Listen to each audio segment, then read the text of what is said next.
जय हिंद दोस्तों स्वागत है आप सभी लोगों का आपके अपने YouTube channel Goswami science class time पर। दोस्तों उम्मीद करेंगे कि आप लोग बढ़िया होंगे, मस्त होंगे, स्वस्थ होंगे और अच्छे से पढ़ाई लिखाई जो है दोस्तों कर रहे होंगे। तो दोस्तों आज की इस वीडियो में हम लोग क्लास 12th के हिंदी का वैसे महत्वपूर्ण सवाल को दोस्तों हम इस वीडियो में आपको बताने वाले हैं जो आपको डायरेक्ट फाइनल पेपर में दोस्तों छपने वाला है। ठीक है दोस्तों, तो चलिए इस वीडियो को हम लोग शुरू करते हैं। तो दोस्तों सवाल है कि चुनाव सुधार के बारे में जयप्रकाश जी प्रमुख सुझाव क्या है, उन सुझावों से आप कितना सहमत है। यानी ये सवाल जो दोस्तों संपूर्ण क्रांति से लिया गया है जिसका लेखक है जयप्रकाश नारायण। उन्होंने चुनाव के बारे में बताए हैं कि किसको किस तरह से चुनाव होना चाहिए और किस तरह से उस कैंडिडेट को चुनना चाहिए जो आपके भविष्य के लिए सोचे। ठीक है, तो चलिए इसको हम लोग आंसर के माध्यम से आपको बताते हैं कि क्या क्या यहाँ पे आपको सहमत यानी सुझाव दिए हैं। कौन? जयप्रकाश नारायण। ठीक है, तो दोस्तों इसका आप उत्तर लिखिएगा। उत्तर कि चुनाव सुधार के बारे में जयप्रकाश जी के प्रमुख सुझाव निम्नलिखित है। यानी बहुत सारे ये सुझाव दिए हैं कि आप इस पॉइंट पर जो है आप फोकस कीजिए। ठीक है, जैसे में एक पहला सहमत दिए हैं कि चुनाव को पद्धति में आमूल परिवर्तन होना चाहिए, यानी सिस्टम में होना चाहिए। किस में होना चाहिए? तो सिस्टम में परिवर्तन भी होना जरूरी है। ठीक है, दूसरा में आप लिखिएगा कि चुनावों पर होने वाला खर्च कम करना चाहिए। आप देखे होंगे कि बहुत सारे चुनाव जब होता है तो ना जाने कितने पैसों का बर्बाद किया जाता है। ठीक है, तो उस पर बोले हैं कि जो चुनावों पर होने वाला जो खर्च है उसको कम करना चाहिए, ज्यादा नहीं करना चाहिए।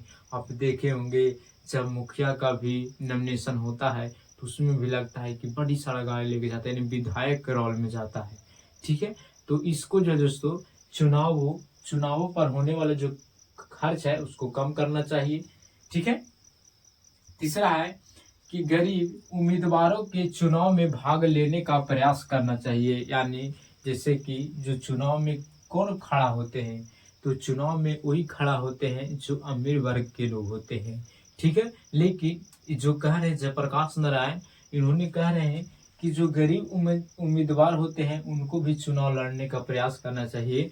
ठीक है, क्योंकि गरीबी नेता जो है दोस्तों किसी चीज को समझता है, क्योंकि गरीबी को जो दोस्तों जो गरीबी जानता है उसी गरीबी जो दोस्तों दर्द को समझता है, उसी इंसान गरीबी को समझता है जो गरीबी से गुजरता है। ठीक है, तो वो कह रहे हैं कि गरीब उम्मीदवार के चुनाव में भाग लेने का प्रयास करना चाहिए।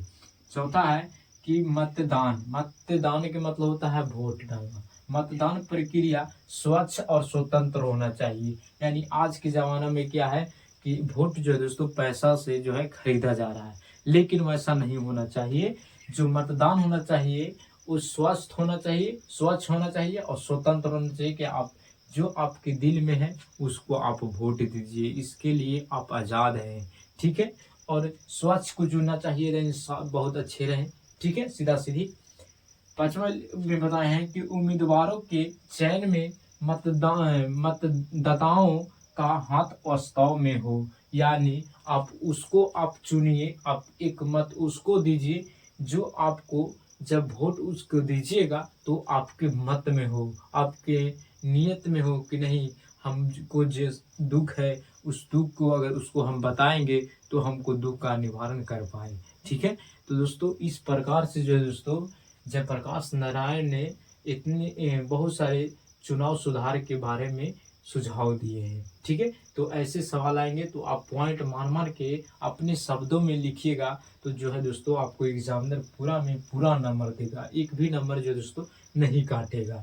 ठीक है, तो दोस्तों अगर आपको ये वीडियो पसंद आया होगा तो आप इस वीडियो को लाइक जरूर कीजिएगा, क्योंकि इसी तरह का वीडियो दोस्तों हम आपके लिए लाते रहते हैं। ठीक है, तो दोस्तों मिलेंगे अगले वीडियो में। जय हिंद, धन्यवाद।